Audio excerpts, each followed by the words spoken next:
ଚାରିଟାରୁ ମୁଁ ଉଠିଲିଣି। ଆଉ ମୁଁ କହିଲି ଚାରିଟାରୁ କଣ ସେ ଉଠିବେ କି ନ ଉଠିବେ। ନା 4ଟାରୁ ଉଠୁ, ମୁଁ 4ଟାରୁ ଉଠିକି ଧ୍ୟାନ କରେ। ଧ୍ୟାନ କରନ୍ତି। ହଁ ଏବେ ବି ବର୍ତ୍ତମାନ ମୁଁ କରୁଥିଲି ତ୍ରାଟକ ଯୋଗ ବୁଝିଲ। କରୁଥିଲେ ମୁଁ କହିଲି ଟିକେ ଶୁଣ କହିଛନ୍ତି ଯେତେବେଳେ ସିଏ ଆଉ ଭାବିବେ ବୋଧେ ମୁଁ ଶୁଣ ହଁ ଆମର ତ୍ରାଟକ ବିଷୟରେ ମୁଁ ବର୍ତ୍ତମାନ ଟିକେ କହିବି ହେଲା। ତ୍ରାଟକ ହଉଛି ଆମର ଦି ପ୍ରକାରର ତ୍ରାଟକ ସାଧକ ମାନେ କରନ୍ତି ହେଲା। ଗୋଟେ ହଉଛି କଣ, ଗୋଟେ ହଉଛି ତ୍ରିକୁଟକୁ ଚାହାନ୍ତି, ଆଉ ଦଳେ ନାସ ଆଗ୍ରହକୁ ମଧ୍ୟ ଚାହାନ୍ତି। କିନ୍ତୁ ତ୍ରିକୁଟକୁ ଯୋଉମାନେ ଚାହାନ୍ତି ହେଲା କି, ସେମାନଙ୍କର ସ୍ଥିତିଟା ପୋଜିସନ ଟା ସେମାନଙ୍କର ତଳେ ଥାଏ। କାହିଁକିନା ଆମେ ତଳେ ରହିଲେ ସିନା ଉପରକୁ ଚାହିଁବା, ତେଣୁ ତାଙ୍କର ସ୍ଥିତି ଟା ତଳେ ଥାଏ। କିନ୍ତୁ ତଳେ କୋଉ ମାନଙ୍କର ସ୍ଥିତି ଥାଏ ନା, ଆମେ ଗୁରୁଙ୍କୁ ଉଚ୍ଚ ଆସନ ଦେଇକି ନିଜେ ନିଚ ଆସନରେ ରହୁ। ତେଣୁ ଯୋଉମାନଙ୍କର ଜୀବ ଭାବ ରହିଛି ସେମାନେ ତଳେ ରହିକରି ତ୍ରିକୁଟକୁ ଧ୍ୟାନ କରନ୍ତି। ଜୀବ ଭାବ, କାହିଁକିନା ଜୀବ ରହିଲା, ଜୀବାତ୍ମା ରହିଲା ତଳେ, ପରମାତ୍ମା ରହିଲା ଉପରେ। କିନ୍ତୁ ପରମ ଭାବ ହେଲେ ତମର ନାସାଗ୍ର ଦୃଷ୍ଟି ଟା ନିହାତି ଦରକାର। ନାସାଗ୍ର ଦୃଷ୍ଟି ରହିଲେ କଣ ହବ ନା, ତମେ ଉପରେ ରହିଛ ତଳୁକୁ ଚାହିଁଛ, ବୁଝିପାରିଲ ନା। ତେଣୁ ତମେ ନାସାଗ୍ର ଦୃଷ୍ଟିରେ କଣ ହୁଏ ନା, ତମର ଉର୍ଦ୍ଧ୍ୱ ଗତି ହୁଏ। ତମେ ଦେଖୁନ ପରୀକ୍ଷା କରିକିରି ଯେ ଗୋଟେ ନଡିଆ ଗଛରେ ତମେ ନଡିଆ ଟାକୁ ଚାହିଁଛ, ତମେ ରହିଛ କୋଉଠି ତଳେ ନା ଆଉ। ତେଣୁ ତମର ପୋଜିସନ ଟା ରହିଲା ତଳେ, କିନ୍ତୁ ବସ୍ତୁ ଟା ରହିଲା ଉପରେ। କିନ୍ତୁ ତମେ ମନେକର କୂଅରୁ ପାଣି କାଢୁଛ, ସେଠି କଣ ରହୁଛି ନା, ତମେ ରହିଛ ଉପରେ, ତମର ବାଲ୍ଟି ଟା ରହିଲା କୂଅ ଭିତରେ। ତେଣୁ ଏଇ ଯୋଉ ବାଲ୍ଟି ଟା ତଳେ ରହିଲା, ତମର ପୋଜିସନ ଟା ରହିଲା ଉପରେ। ଆଉ ଦୃଷ୍ଟି ରହିଲା କୋଉଠି ନା, ଦୃଷ୍ଟି ରହିଲା ବାଲ୍ଟିକ ଉପରେ, କିନ୍ତୁ ତମର ପୋଜିସନ ଟା ରହିଲା ଉପରେ। ଠିକ ଏଇ ଫର୍ମୁଲା ଟା ଆମ ଠାକୁରେ ସେ ସମିତିକି ଦିଅନ୍ତି। କଣ ନା, ତମର ଦୃଷ୍ଟି ରହିଲା କୋଉଠି ନା, ନାକ ଦଣ୍ଡିକି। ଦୃଷ୍ଟି ଯେବେ ଥିବ ନାକ ଦଣ୍ଡିକି, ଆଉ ସବୁ ପାଠ ମଳ କାଣ୍ଡିକି। ତମର ନାକ ଦଣ୍ଡିକି ତମେ ଯଦି ଚାହିଁବ, ତାହେଲେ କଣ ହବ ନା, ତମର ପୋଜିସନ ଟା ତ୍ରିକୁଟରେ ରହିବ। ତମେ ନାକ ଦଣ୍ଡିକି ଚାହିଁଲେ ତମ ପୋଜିସନ ଟା ତ୍ରିକୁଟରେ ରହିବ। ତେଣୁ ତମେ ତ୍ରିକୁଟରେ ରହିକିରି ନାସାଗ୍ରକୁ ଚାହଁ, ତେଣୁ ତମେ ତ୍ରିକୁଟରେ ଅବସ୍ଥିତି ତମଟା ରହିଯିବ ନା ଆଉ। ଆଚ୍ଛା, ତମେ ଯଦି ତ୍ରିକୁଟକୁ ଚାହିଁବ, ତମର ପୋଜିସନ ଟା ରହିଯିବ କେତେ ନା, ଅନାହତ ଚକ୍ରରେ। ତେଣୁ ତମେ ରହିଗଲେ ତଳେ, ତମ ପୋଜିସନ ଟା ତଳେ, ତମ ଦୃଷ୍ଟି ଟା ରହିଗଲା ଉପରେ। ତେଣୁ ନାସାଗ୍ର ଦୃଷ୍ଟିରେ ତମେ ରହିଗଲ ତ୍ରିକୁଟରେ, ତମର ଦୃଷ୍ଟିଟା ରହିଲା ନାସାଗ୍ରରେ। ଏମିତି କିଛି ଦିନ କରିବା ଦ୍ଵାରା ତମର କଣ ହବ ନା, ତମର ପରମ ଭାବ ଜାଗ୍ରତ ହବ। ଆଉ କଣ ହବ ନା, ନାସାଗ୍ରକୁ ଦୃଷ୍ଟି କରିବା ଦ୍ଵାରା, ଆଉ ଆମର ଆଉ ଗୋଟେ ମୋର ଉପଲବ୍ଧି ତମକୁ କହୁଛି, ନାସାଗ୍ରକୁ ଦୃଷ୍ଟି କରିବା ଦ୍ଵାରା ତମର ମେରୁଦଣ୍ଡ ଟା ତମ ପୁରା ଏକଦମ ଷ୍ଟ୍ରେଟ ହେଇଯିବ, ବୁଝିପାରିଲ। ପୁରା ମେରୁଦଣ୍ଡ ଷ୍ଟ୍ରେଟ ହେଇଯିବ, ପରୀକ୍ଷା କରିକି ଦେଖ। ତେଣୁ ନାସାଗ୍ରରେ ଯେତେବେଳେ ଦୃଷ୍ଟି ସ୍ଥିର ହେଇଯିବ, ସେତେବେଳେ ମେରୁଦଣ୍ଡ ଟା ତମର ଷ୍ଟ୍ରେଟ ହେଇଯିବ। ଆଚ୍ଛା, ନାସାଗ୍ରରେ ଦୃଷ୍ଟି କିଛି ଦିନ ସ୍ଥିର କରିକି ପବନରେ, ନାସାଗ୍ରରେ ଦୃଷ୍ଟି ସ୍ଥିର, ପବନରେ ମନ ସ୍ଥିର। କାହିଁକିନା ମନର ଘର ହେଲା ଚକ୍ଷୁ, ତେଣୁ ମନକୁ ତା ଘରୁ ଅଲଗା କରିବା ପାଇଁ ପଡିବ। ଅର୍ଥାତ୍ ଦୃଷ୍ଟିରୁ ମନକୁ ଅଲଗା କରିବା ପାଇଁ ପଡିବ। ତେଣୁ ଦୃଷ୍ଟିକି ରଖ ନାସାଗ୍ରରେ, ମନକୁ ରଖ ପବନରେ। ବୁଝିଲ, କିଛି ଦିନ ତମେ ସାଧନା କରିବା ଦ୍ଵାରା ମନ ଯେତେବେଳେ ପବନରେ ନିବଦ୍ଧ ହେଇଯିବ, ତାପରେ କଣ କରିବ ନା, ଟିକେ ଆଉ ଉପର ସାଧନା କରିବ। ଉପର ସାଧନା କର ନା, ତମେ ତ୍ରାଟକ କରିବ। ତ୍ରାଟକ ହଉଛି କଣ ନା, ଶୂନ୍ୟ ତ୍ରାଟକ। ଶୂନ୍ୟକୁ ତମେ ତ୍ରାଟକ କରିବ। ତମେ ତ୍ରାଟକ କୌଣସି ବସ୍ତୁ ଉପରେ କରିବନି, ଶୂନ୍ୟ ଉପରେ ତ୍ରାଟକ କରିବ। ଶୂନ୍ୟ ଉପରେ କେମିତି ତ୍ରାଟକ କରିବ ନା, ସେଇ ଶୂନ୍ୟ ତ୍ରାଟକ ଟା ଆମର ପଞ୍ଚସଖା ସାଧକ ମାନେ କଣ କରନ୍ତି ନା, ଛାୟାକୁ ତ୍ରାଟକ କରନ୍ତି। ଛାୟା ଉପରେ ଦୃଷ୍ଟି ନିବଦ୍ଧ କରନ୍ତି, ନିଜର ଛାଇ ଉପରେ। ତାମାନେ ତମେ ଯେତିକି ତମର ହାଇଟ, ଲାଇଟ ର ପୋଜିସନ ଟା ଏମିତି ହବା ଉଚିତ, ଯେତିକି ତମର ଛାଇର ହାଇଟ ଟା ଲମ୍ବାଟା ମଧ୍ୟ ସେତିକି ହବା ଉଚିତ। ମନେକର ଯୋଉ ତମେ 5 ଫୁଟ, ତମର ଛାଇଟା 5 ଫୁଟ ହବା ଦରକାର, ଅଧିକ ହବ ନାହିଁ। ସେଇ 5 ଫୁଟ ଯେତେବେଳେ ହବ, ସେତେବେଳେ କଣ ହବ ନା, ଛାୟାର କଣ୍ଠକୁ ତମେ ଚାହିଁକି ତ୍ରାଟକ କର। କିଛି ଦିନ ତ୍ରାଟକ ଛାଇଆକୁ ଚାହିଁକି ଯେତେବେଳେ ତ୍ରାଟକ କରିବ, ଛାଇଆ ତ୍ରାଟକ କରିବ, ଦେଖିବ କିଛି ଦିନ ପରେ ତମେ କଣ କରିବ ନା ସେଇ ତ୍ରାଟକ କରୁ କରୁ ଯଦି ତମେ ଆକାଶକୁ ଚାହିଁଦବ, ଦେଖିବ ସେଇ ଛାଇଆଟା ତମକୁ ଆକାଶରେ ଦେଖାଯିବ। ଯେତେବେଳେ ଦେଖାଯିବ କଣ ହବ ନା ଏଠି ଓଲଟା କଥାଟା ହବ। କଣ ନା ତମ ଛାଇଟା ଯେତେବେଳେ ଦେଖା ହଉଥିବ କଳା, କିନ୍ତୁ ଆକାଶରେ ଯୋଉ ଛାଇଟା ଦେଖାଯିବ ସେଇଟା ହଉଛି ଧଳା। ତେଣୁ ଧଳା ଛାଇଟେ ତମକୁ ଆକାଶରେ ଦେଖାଯିବ। ତାର କାରଣ କଣ ନା ଚକ୍ଷୁ ହଉଛି ଗୋଟେ କ୍ୟାମେରା। କ୍ୟାମେରାରେ ଯେମିତି ଫଟୋ ଉଠିଲେ କଳା ଜିନିଷ ଧଳା ଦେଖାଯାଏ, ଧଳା ଜିନିଷ କଳା ଦେଖାଯାଏ, ଠିକ ସେଇମିତି ଆମର ଆକାଶକୁ ଚାହିଁଲେ ଚକ୍ଷୁ ତ କ୍ୟାମେରା, ତେଣୁ ଏଇ ଛାଇଆଟା କଳାଟା ତମକୁ ଆକାଶରେ ଧଳା ଦେଖାଯିବ। କଣ ବୁଝିପାରିଲେ ନା?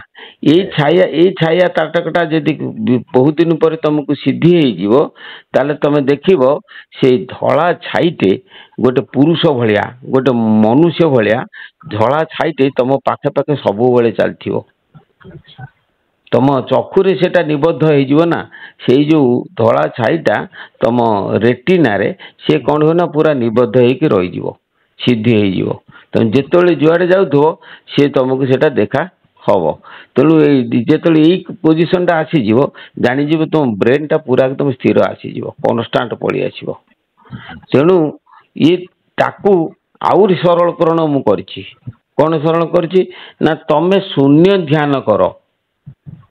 ଶୂନ୍ୟ ଧ୍ୟାନ କେମିତି କରିବ ନା ଏଇ ତ୍ରାଟକ ଯୋଗ କରୁ କରୁ ତମେ ଯେତେବେଳେ ଅନ୍ଧାର ଘରେ ବସିବ, ସେ ରୂପଟା ତମ ଆଖି ଆଗକୁ ପଳେଇ ଆସିବ, ଶୂନ୍ୟରେ ପଳେଇ ଆସିବ। ବୁଝିପାରିଲ ନା? ନତୁବା ତମେ ଗୋଟେ ଶୂନ୍ୟ ସ୍ଥାନକୁ କୌଣସି ଗୋଟେ ନଳ ହଉ ବା ଗୋଟେ ହୋଲ ହଉ, ସେ ହୋଲଟାକୁ ତମେ କଣ କରିବ ନା ଅହରହ ତମେ ତ୍ରାଟକ କର। କରିବା ଦ୍ୱାରା ଦେଖିବ କିଛି ଦିନ ପରେ ସେଇ ଯୋଉ ଅନ୍ଧାରଟା, ହୋଲଟା ଭିତରେ ଯୋଉ ଅନ୍ଧାର ଅଛି, ସେ ଅନ୍ଧାରଟା ତମେ ଆଖି ବୁଜିଦେଲେ ତମକୁ ଗୋଟେ ଗୋଲ ଧଳା ଭଳିଆ ଦେଖାଯିବ। ଯେତେବେଳେ ଧଳା ଭଳିଆ ଦେଖାଯିବ, କିଛି ଦିନ ପରେ ସେଇ ଧଳାଟା ଭିତରେ ତମର ବିଭିନ୍ନ ପ୍ରକାରର ରଙ୍ଗ ଆସିବ। ସେ ରଙ୍ଗ ଆସିସାରିଲା ପରେ ତାପରେ ସେଇଠୁ ତମକୁ ଜ୍ୟୋତି ଦର୍ଶନ ହବ। ତେଣୁ ସେ ଯୋଉ ତ୍ରାଟକ ଭିତରେ ପ୍ରଥମେ ଯେତେବେଳେ ତମେ କଳା ଦର୍ଶନ କରିବ ବା ଅନ୍ଧାରକୁ ଦର୍ଶନ କରିବ, ତମର ସେତେବେଳେ କଣ ନା 12 ପ୍ରକାରର ଶବ୍ଦ ତମଠି ଶୁଭିବ, ଅଟୋମେଟିକ ଶୁଭିବ। ତେଣୁ ଶୂନ୍ୟ ଧ୍ୟାନ କରୁ କରୁ ତମଙ୍କର ଦ୍ୱାଦଶ ଶବ୍ଦ ଧୀରେ ଧୀରେ ଶୁଭିବ। ଯେତେବେଳେ ଶବ୍ଦ ଶୁଣିକି ଶବ୍ଦ ଯେତେବେଳେ ସ୍ଥିର ହେଇଯିବ, ତାପରେ ସେଇଠୁ ଆସିବ କଣ ନା ରୂପ ପଳେଇ ଆସିବ, ଧଳା ରୂପ ପଳେଇ ଆସିବ। ଧଳା ରୂପ ପଳେଇ ଆସିଲେ ସେ ଧଳା ରୂପ ଦେହରେ ନାଲି, ନୀଳ, ହଳଦୀ, କଳା ବିଭିନ୍ନ ପ୍ରକାରର ରଙ୍ଗ ପଳେଇ ଆସିବ, ତାକୁ କଳା କୁହାଯାଏ। ତେଣୁ ନାଦ କଳା। ତାପରେ ସେଇଠୁ କଣ ହବ ନା ପୁଣି ସେଇଠୁ କିଛି ଦିନ ପରେ ସେଇ କଳାଟା ଜ୍ୟୋତି ରୂପ ଧାରଣ କରି ତମ ଜ୍ୟୋତି ଦର୍ଶନ ହବ। ସେଥିପାଇଁ ଠାକୁର ଆମର କହିଲେ ସାଧକ ସାଧନାର କାଳେ ପ୍ରଥମେ ନାଦ ସାଧ୍ୟ କରେ, ତାପରେ ବିନ୍ଦୁ ଲୁବ୍ଧ ହୋଇ, ତାପରେ କଳା ଲୁବ୍ଧ କହି, ତାପରେ ଜ୍ୟୋତିଙ୍କୁ ଦର୍ଶନ କେଉଁ ଭାବରେ ହେବ ଶୁଣ। ତମେ ଯଦି ଗୋଟେ ଶୂନ୍ୟକୁ ଧ୍ୟାନ କରିବ, କିଛି ଦିନ ପରେ ଶୂନ୍ୟରେ ଯେତେବେଳେ ଚକ୍ଷୁ ନିବଦ୍ଧ ହେଇଯିବ, ତମର ସେଇଠୁ 12 ଶବ୍ଦ ଶୁଭିବ। 12 ଶବ୍ଦ ଯେତେବେଳେ ଶୁଭିବ, ତାପରେ ସେଇଠୁ କଣ ହବ ନା ତମକୁ ଦର୍ଶନ ହବ, ମାନେ ଧଳା ରୂପ, ଛାୟା ରୂପ ଦର୍ଶନ ହବ। ତେଣୁ ଏଇ କଳା ରୂପ ଶୂନ୍ୟକୁ ଧ୍ୟାନ କଲେ ତମର ନାଦ ସାଧନା ଯେତେବେଳେ ତମର ସ୍ଥିର ହେଇଯିବ, ତାପରେ ସେଇଠୁ ବିନ୍ଦୁ ଦର୍ଶନ ହବ। ବିନ୍ଦୁ ଅର୍ଥ ତମକୁ ଗୋଟେ ଧଳା ରୂପ ଦର୍ଶନ ହବ, ଗୋଟେ ଧଳା ପ୍ଲେସ ଦର୍ଶନ ହବ, ସ୍ଥାନଟେ ଶୂନ୍ୟରେ। ସେ ଯୋଉ ଧଳା ଜାଗାଟା ଦୃଶ୍ୟ ହବ, ସେ ଧଳା ଜାଗାରେ ତମ ତ୍ରିକୁଟରୁ ନାନାଦି ପ୍ରକାରର ରଙ୍ଗ, ନାଲି, ନୀଳ, ହଳଦୀ, ଧଳା, କଳା ବିଭିନ୍ନ ପ୍ରକାରର ରଙ୍ଗ ତମକୁ ସେଠି ଦେଖାଯିବ। ଯେତେବେଳେ ଦେଖାଯିବ, ସେତେବେଳେ ତମେ ଜାଣିବେ ଯେ ତମର କଳା ଦର୍ଶନ ହେଇଗଲା। ତେଣୁ ତମର ନାଦ ହେଲା, ବିନ୍ଦୁ ହେଲା, କଳା ଦର୍ଶନ ହେଇଗଲା। କଳା ଦର୍ଶନ କିଛି ଦିନ ହେଲା ପରେ ସେ କଳା ଗୁଡାକ ଯେତେବେଳେ ଉଭେଇ ଯିବ, ପୁରା ତମକୁ ଶୁଭ୍ର ଜ୍ୟୋତି ତମକୁ ଦର୍ଶନ ହବ। ଜ୍ୟୋତି ଦର୍ଶନ ହେଲେ ତମର ମୁକ୍ତି ମିଳିବ। ଇଏ ହଉଛି ଅତି ସରଳରୁ ସରଳ ସାଧନା। କିନ୍ତୁ ଏଇଟାକୁ ସବୁ ଲୋକଙ୍କୁ ମୁଁ ଯାହା କହିଲି, ସବୁ ଲୋକ ସହଜରେ ହେଇପାରିବ ନାହିଁ। ବୁଝିପାରିଲ ନା। ତାକୁ ପ୍ରାପ୍ତ ହବା ପାଇଁ ଆମକୁ ଗୁରୁଙ୍କର ଆଶୀର୍ବାଦ ନିହାତି ହବା ଦରକାର, ବୁଝିଲ ନା। ଗୁରୁ କୌଶଳ ଦେଇକି କରିଦେବେ, ଗୁରୁ କାହିଁକି ନା ଗୁରୁ ନିଜେ ପ୍ରାପ୍ତ ହେଇଛନ୍ତି ନା, ତେଣୁ ସିଏ କଣ କରିବେ ନା ତମକୁ ଆଶୀର୍ବାଦ କରିକି କରେଇଦେବେ। କେମିତି ଆଶୀର୍ବାଦ? କୋଉଠି ଅଛନ୍ତି? ନାଇଁ ଗୁରୁଦେବ ଅଛନ୍ତି କୋଉଠି ନା ହୃଦୟ ମଧ୍ୟେ ଦୟା ପାଦ ମନ୍ଦିରେ ଖାଲି ବାଦ୍ୟ ନାଦ। ଏକଥା ଯଦି ବୁଝିବା ଆମେ ଅନ୍ୟ ବାଟରେ ବୁଝିବା କଣ ନା ହୃଦୟ ମଧ୍ୟେ ଗୁରୁ ପାଦ ମନ୍ଦିରେ ଖାଲି ବାଦ୍ୟ ନାଦ। ତମ ହୃଦୟରେ ଗୁରୁଙ୍କର ପାଦ ରହିଛି। ସେ ହୃଦୟ କେମିତି ଗୁରୁଙ୍କ ପାଦ ରହିଛି ବୁଝେଇ ଦଉଛି ଶୁଣ। ଯେତେବେଳେ ଶିଷ୍ୟ ଗୁରୁଙ୍କ ଠାରୁ ଦୀକ୍ଷା ଗ୍ରହଣ କରେ, ଗୁରୁ କଣ କରନ୍ତି ନା ତାଙ୍କ ହୃଦୟରେ ସ୍ଫୁରଣକୁ ସେ ଶିଷ୍ୟ ହୃଦୟରେ ନେଇକି ମାନେ ଉଜ୍ଜୀବିତ କରିଦିଅନ୍ତି। କଣ ବୁଝିପାରିଲେ ନା। ତାଙ୍କ ସେ ଗୁରୁ ତ ସିଦ୍ଧ ପୁରୁଷ, ସେ ତ ଜ୍ୟୋତି ଛାୟା ଜ୍ୟୋତି ବିରାଟ ଆବଡ ସେ ସବୁ ଜାଣିଛନ୍ତି। ତେଣୁ ସିଏ କଣ କରିବେ ନା ତାଙ୍କ ମାନେ ଶକ୍ତିଟାକୁ ସେ ଶିଷ୍ୟ ହୃଦୟରେ ସେ କଣ କରନ୍ତି ନା ମାନେ ସ୍ଥାପନ କରନ୍ତି। ତେଣୁ ଦେଖୁନା ଆମର ପଞ୍ଚସଖା ମାନଙ୍କର 4 ପ୍ରକାରର ସାଧନା ଅଛି, ବୁଝିଲେ କି। ଗୋଟେ ହଉଛି ଧ୍ୱନି, ଗୋଟେ ଆବାଡ଼, ଛାୟା, ହଁ ଅବାଡ଼। ତମର କହୁଛି ତମକୁ ଅବାଡ଼ କଣ। ଚାରି ପ୍ରକାର ସାଧନାରେ ତମେ 4 ପ୍ରକାର ଜିନିଷ ପାଇବ। କଣ? ଗୋଟେ ଛାୟା, ତାପରେ ଗୋଟେ ଧ୍ୱନି, ତାପରେ ଗୋଟେ ଅବାଡ଼, ତାପରେ ଗୋଟେ ଜ୍ୟୋତି ସାଧନା ଅଛି। ଆଚ୍ଛା ଛାୟା ସାଧନା ତ ତମକୁ କହିଦେଲି, ଛାଇକି ଅନେଇକି ଉପରକୁ ଚାହିଁଲେ କିଛି ଦିନ ପରେ ଛାୟା ସିଦ୍ଧି ହବ। ଛାୟା ସିଦ୍ଧି ହେଲେ ତମର ଧ୍ୱନି ଜାଗ୍ରତ ହବ। ହେଲେ ତାପରେ ସେଠୁ ଅବାଡ଼ ସାଧନା। ଅବାଡ଼ କହିଲେ କଣ ଶୁଣ, ଯେ ଅବାଡ଼ କହିଲେ 9 ବାଡ଼, ବୁଝିଲେ କି।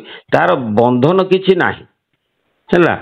ତମେ ଆକାଶକୁ ୟାର ଗୋଟେ ସରଳ ଜିନିଷ ତମେ ବି ଜାଣିପାରିବ ଯେ ଯେତେବେଳେ ସୂର୍ଯ୍ୟ ଅସ୍ତ ହେଇଯାଉଛନ୍ତି, ସନ୍ଧ୍ୟା ଆସିନାହିଁ, ସେଇ ଯୋଉ ସନ୍ଧି ସ୍ଥଳଟା, ସେଇ ସ୍ଥଳରେ ତମେ ଆକାଶକୁ କିଛି ସମୟ ଚାହିଁଲେ ତମେ ଦେଖିବ ଜୁଳୁଜୁଳିଆ ପୋକ ଭଳିଆ ସବୁ ଗୋଟେ ମାନେ ଜୁଳୁଜୁଳିଆ ପୋକ ଭଳିଆ ଗୋଟେ ଜ୍ୟୋତି ଟାଇପର ସେ କଣ କରିବ ନା ଏପଟ ପଳଉଥିବ ସେପଟ ପଳଉଥିବ, ସେପଟ ପଳଉଥିବ ସେପଟ ପଳଉଥିବ। ସେଇ ଯୋଉ ଟିକି ଟିକି ଜୁଳୁଜୁଳିଆ ପୋକ ଭଳିଆ ଜ୍ୟୋତି ଦେଖାଯାଆନ୍ତି ତାକୁ କୁହନ୍ତି ଅବାଡ଼, ବୁଝିଲ। ସେଇ ଅବାଡ଼ଟା ତମେ ବି କରିପାରିବ, କିନ୍ତୁ ଗୁରୁ କଲେ ସେଟା କଣ ହବ ନା ସହଜ ହବ। ତାର ମନ୍ତ୍ର ଅଛି, ଅବାଡ଼ର ସ୍ୱତନ୍ତ୍ର ମନ୍ତ୍ର ଅଛି, ଛାୟାର ମନ୍ତ୍ର ଅଛି, ଧ୍ୱନିର ମନ୍ତ୍ର ଅଛି, ଜ୍ୟୋତିର ମନ୍ତ୍ର ଅଛି।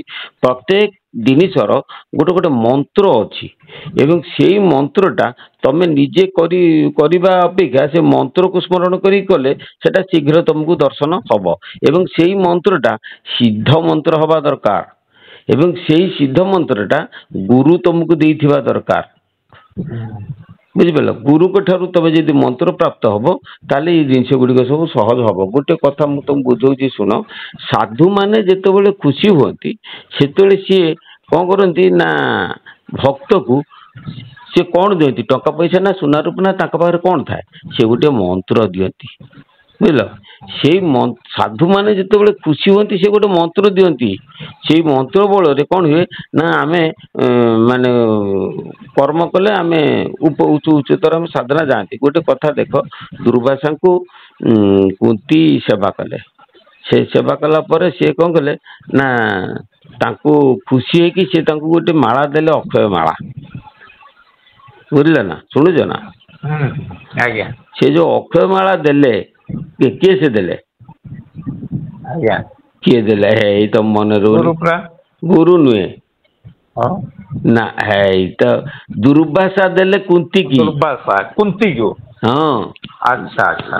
ଦୁର୍ବାସା ଯୋଉ କୁନ୍ତୀକୁ ଯୋଉ ଅକ୍ଷୟ ମାଳା ଦେଇଥିଲେ, ସେଇ ଅକ୍ଷୟ ମାଳା ଅର୍ଥ ଗୋଟେ ମାଳା ନୁହେଁ। ଆଚ୍ଛା। ଦୁର୍ବାସା ଯେତେବେଳେ କୁନ୍ତୀର ସେବାରେ ସନ୍ତୁଷ୍ଟ ହେଲେ ସେ ତାଙ୍କୁ ଗୋଟେ ଅକ୍ଷୟ ମନ୍ତ୍ର ଦେଇଥିଲେ। ଆଚ୍ଛା। ସେ ମନ୍ତ୍ରଟି ହଉଛି ବଶୀକରଣ ମନ୍ତ୍ର। ଆଚ୍ଛା। ସିଏ କହିଲେ ତୁ ଯାହାକୁ ଇଚ୍ଛା କରିବୁ ସେ ବଶୀଭୂତ ହେଇକି ତୋ ପାଖରେ ଆସିକି ଉପସ୍ଥିତ ହବ, ଆଚ୍ଛା। ସେ ମନ୍ତ୍ର ବଳରେ। ତେଣୁ ଏଇ କଥାରୁ ଆମେ ଯାହା ଜାଣିଲେ ଯେ ଆମେ ଯେତେବେଳେ ସେବା କରିବା, ଗୁରୁ କଣ ସାଧୁ କଣ ଯାହାକୁ ଆମେ ସେବା କରିବା, ସେମାନେ ଯେତେବେଳେ ସେବାରେ ସନ୍ତୁଷ୍ଟ ହେବେ ସିଏ ତମକୁ ସ୍ୱ ଇଚ୍ଛାରେ ଗୋଟେ ମନ୍ତ୍ର ଦେବେ। ଆଚ୍ଛା। ଯୋଉ ମନ୍ତ୍ରଟି ଦେବେ ସେଇ ମନ୍ତ୍ର ବଳରେ ହିଁ କେବଳ ଆମେ କଣ କରିବା ନା ସମାଜରେ ଉପକୃତ ହବା। ତେଣୁ ଗୁରୁ ଯୋଉ ମନ୍ତ୍ର ଦେବେ ସେ ମନ୍ତ୍ରଟା ଜବରଦସ୍ତି ତାଙ୍କ ଠାରୁ ଅଣାଯାଇ ପାରିବନି। ସେଇଥିପାଇଁ ଠାକୁର କହିଲେ କଣ ନା ସେବା ବିନା ଛୁରା ବା ବନ୍ଧୁକ ଦେଖାଇ କାହାଠାରୁ ଜ୍ଞାନ ଆଦାୟ କରାଯାଇ ନପାରେ। ତେଣୁ ସେବା କଲେ ସେ ତମକୁ ଖୁସି ହେଇକି ଗୋଟେ ସିଦ୍ଧ ମନ୍ତ୍ର ଦେବେ। ଆଉ ସଦ୍ଗୁରୁ ଯୋଉ ମନ୍ତ୍ର ଦିଅନ୍ତି ସେ କଣ ଦିଅନ୍ତି ନା ତମେ ତାଙ୍କୁ ମନେଇଲେ ସଦ୍ଗୁରୁ ତମ ଉପରେ ଖୁସି ହେଲେ ସେ ତମକୁ ଗୋଟେ ନା ମନ୍ତ୍ର ଦେବେ ଯୋଉ ମନ୍ତ୍ର ବଳରେ ଆମେ ସଂସାର ବନ୍ଧନରୁ ମୁକ୍ତି ପାଇପାରିବା। ସବୁ ପ୍ରକାରର ବନ୍ଧନ ଛିନ୍ନ ହେଇଯିବ, କୁପ୍ରକୃତି ଦୂର ହେଇକି ସୁପ୍ରକୃତି ଜାଗ୍ରତ ହବ। ଏ ସବୁ ଗୁରୁଙ୍କ ଆଶୀର୍ବାଦରୁ ହବ। କଣ ବୁଝିପାରିଲେ ନା? ବିନା ଗୁରୁ ହେଇପାରିବନି। ଗାଇଲେ ବାଇଲେ କହିଲେ କି ହେବ ଅନୁଭବ କଲେ ପାଇ ଜୀବର ଗତିଟି ମୂଳ ଅନୁଭବ ଗୁରୁ ବିନା ଗତି ନାହିଁ। କଣ ବୁଝିପାରିଲ ନା? ତେଣୁ ଏଇ ହଉଛି ଗୋଟେ କଥା। ତମେ ଯୋଉ ଅନୁଭବର କଥା କହିଲ ବ୍ରହ୍ମ ଅବଧୂତ ଠାକୁର ଶ୍ରୀ ଶ୍ରୀ ଦୟାନିଧି ପରମହଂସ ଦେବଙ୍କ ଚରଣ ତଳେ ହୀନ ବିଶ୍ୱମ୍ବରର କୋଟି କୋଟି କୋଟି କୋଟି ଶତ କୋଟି ପ୍ରଣାମ ଯେ ସିଏ ତାଙ୍କ ଆଶୀର୍ବାଦ କରିକି ତାଙ୍କ ମାନେ ଆଶୀର୍ବାଦ ବଳରେ ଏ ବିଶ୍ୱବରକୁ ସେ ପ୍ରଦାନ କରୁଛନ୍ତି। କାରଣ ଯେ ସିଏ ମତେ ତାଙ୍କ ଉପସ୍ଥିତିରେ ସବୁବେଳେ କୁହନ୍ତି ଚାବୁଆ ବୋକାଙ୍କ ବୁକ୍ ଚାବୁଆ ଏଟା କିଛି ଜାଣିନି। ଏ କଥା କହିବାର ଅର୍ଥ ହଉଛି ଯେ ସିଏ ମତେ ପ୍ରକୃତରେ ଭଲ ପାଉଥିଲେ। ବୁଝିଲ? ଭଲ ପାଉଥିଲେ ବୋଲିକି ଲୋକଙ୍କ ଆଗରେ ଏ କଥା କହୁଥିଲେ। ତାପରେ ପୁରୁଣା ଶିଷ୍ୟ ମାନେ କାଳେ ହିଂସା କରିବେ ଯେ ବିଶ୍ୱମ୍ବର କୁ ବାବା କାହିଁକି ଏତେ ଭଲ ପାଉଛନ୍ତି, ତେଣୁ ସିଏ ଅନ୍ତରରେ ଭଲ ପାଇକି ବାହାରେ ସେ କହନା ଗାଳି ଗୁଲଜ କରୁଥିଲେ। ଲୋକ ଜାଣିବେ, ଭକ୍ତ ମାନେ ଜାଣିବେ କଣ ନାଇଁ ଏ ବାବା ତାକୁ ଗାଳି ଦଉଛନ୍ତି ଆଉ। କିନ୍ତୁ ପ୍ରକୃତରେ ଦେଖିବା ପାଇଁ ଗଲେ ବାବା ମତେ ଗାଳି ଦଉନାହାନ୍ତି। ବୁଝିଲେ କି? ସିଏ ମତେ ଭଲ ପାଉଛନ୍ତି। ସିଏ କେତେ ଦୂର ମତେ ଭଲ ପାଉଥିଲେ ଏ ଭଲ ପାଇବା ନିର୍ଦ୍ଦେଶନା କାଲକାଟା ମାଟିଆ ବୃଜ ଯେତେବେଳେ ଦେହତ୍ୟାଗ କଲେ ସେତିକା ବେଳେ ମୁଁ ତାକୁ ଜାଣିପାରିଲି। କଣ ବୁଝିପାରିଲ ନା? ଏଇ ହଉଛି କଥା। ଓମ୍ ଭଲ କ୍ଳିଂ କଥା ବନ୍ଦେ ମହାପୁରୁଷ ତେ ଭଲ କଥା ଜଗନ୍ନାଥ। ନାଇଁ ନାଇଁ ମୋର ଟିକେ ଆଖି ପ୍ରୋବ୍ଲେମ ଅଛି ତ ବୁଝିଲେ କି? ମୁଁ ଭାବୁଛି ଟ୍ରାକ୍ଟର କଲେ ବୋଧେ ପଳେଇଯିବ ନା କଣ? ମୁଁ ପା ତ୍ରାଟକ କରିକି ମୋର ସବୁ ସାରି ସାରିଲାଣି। ଆଖି ପ୍ରୋବ୍ଲେମ ଗଲାଣି ମତେ ପୁରା ଗରୁଡ ପକ୍ଷୀ ସଦୃଶ୍ୟ ଦେଖା ଯାଉଛି। ହଁ ହଁ ସତ କହୁଛି କୁଳମଣି ସତ କହୁଛି। ମତେ ପୁରା ଦେଖା ଯାଉଛି ପୁରା ଭଲ। ଆଉ ତଥାପି ମାନେ ଯେହେତୁ କହିଛନ୍ତି ସେ କହୁଛନ୍ତି ଚଷମା ଲେନ୍ସ ଦବା ପାଇଁ ପଡେ ମୁଁ ଲେନ୍ସ ଦଉଛି। କିନ୍ତୁ ମୋର ତ୍ରାଟକ ବା ଦୈନିକ। ବୁଝିଲ? ତ୍ରାଟକଟା କରୁଛନ୍ତି କୋଉ ହଁ ତ୍ରାଟକଟା କଣ କୋଉ ତ୍ରାଟକଟା କରୁଛନ୍ତି? ଶୂନ୍ୟ ତ୍ରାଟକ। ଶୂନ୍ୟ ତ୍ରାଟକ। ଘର ଭିତରେ କଣ ଶୂନ୍ୟ କେମିତି କଣ କରୁଛନ୍ତି? ଆଉ ଘର ଭିତରେ ଲାଇଟ୍ ନିଭେଇ ଦେଲେ ଶୂନ୍ୟ। ଆଚ୍ଛା ହଁ ହଁ ଶୂନ୍ୟ ତେଣୁ ଆଉ କଣ? ହଁ ସେଇ ଶୂନ୍ୟକୁ ଚାହିଁବ, ଚାହିଁକି ତାରି ଉପରେ ଚକ୍ଷୁ ସ୍ଥିର କରିବ। ପଲକ ପକେଇବନି ଆଉ କଣ ନା କଣ? ପଲକ ପକେଇବନି ଚାହିଁକି ରହିବ କିଛି ଭାବିବନି। ଆପଣ କେତେ ସମୟ କରୁଛନ୍ତି ତ୍ରାଟକ? ମୁଁ ଗୋଟେ ସେକେଣ୍ଡ। ଗୋଟିଏ ସେକେଣ୍ଡ କରୁଛନ୍ତି? ହଁ ମୁଁ ଆଉ କେତେ କରିବି, ମୁଁ କଣ ଏତେ କରିପାରୁଛି। ନା ନା ମୁଁ କହିଲି 5-10 ମିନିଟ୍ କରୁଛନ୍ତି ନା ତମେ ନାଇଁ କର ସାର୍? 5-10 ମିନିଟ୍ କାଇଁ ମୁଁ ଅଧଘଣ୍ଟେ ଲେଖା କରୁଛି। ସେଇ କଥା ମୁଁ କହୁଛି। ତମେ କର ବୁଝିଲ ନା? ହଁ ତମେ କର କେତେବେଳେ ଆସିଲେ ମୁଁ ତମକୁ ଗୋଟେ ଫର୍ମୁଲା ବତେଇଦେବି। ତମେ ସେଇଥିରେ ଯଦି କରିବ ଲାଇଟ୍ ଜଳୁଥିଲେ ମଧ୍ୟ ତମେ ସେ ତ୍ରାଟକ କରିପାରିବ।